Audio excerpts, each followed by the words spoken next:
আর দক্ষিণবঙ্গে আগামী সপ্তাহে ভারী বৃষ্টির পূর্বাভাস থাকছে, অর্থাৎ আবারও বৃষ্টির সম্ভাবনা রয়েছে কলকাতাতেও। আর কোন কোন জেলাতে বৃষ্টির সম্ভাবনা? 28 থেকে 30 পর্যন্ত সমুদ্রে যেতে তাই নিষেধ করা হয়েছে মৎস্যজীবীদেরও, এবং 27 তারিখের মধ্যেই উপকূলে ফিরতেও পরামর্শ দেওয়া হয়েছে। ওয়েদার আপডেটের দিকে নজর রেখেছি আমরা। দক্ষিণবঙ্গে আগামী সপ্তাহে ভারী বৃষ্টির পূর্বাভাস থাকছে। কবে কবে ভারী বৃষ্টির পূর্বাভাস থাকছে? 28 থেকে 30 অক্টোবর সমুদ্রে যেতেও নিষেধাজ্ঞা মৎস্যজীবীদের।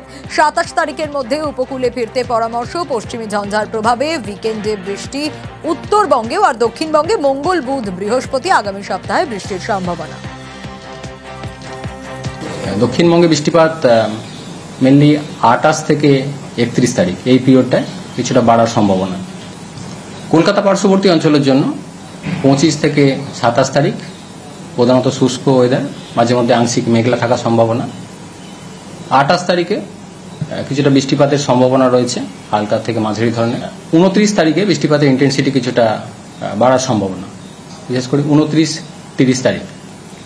মৎস্যজীবীদের জন্য 28 থেকে 30 এই পিরিয়ডটায় সমুদ্রে যেতে নিষেধ করা হয়েছে পশ্চিমবঙ্গের মৎস্যজীবীদের জন্য।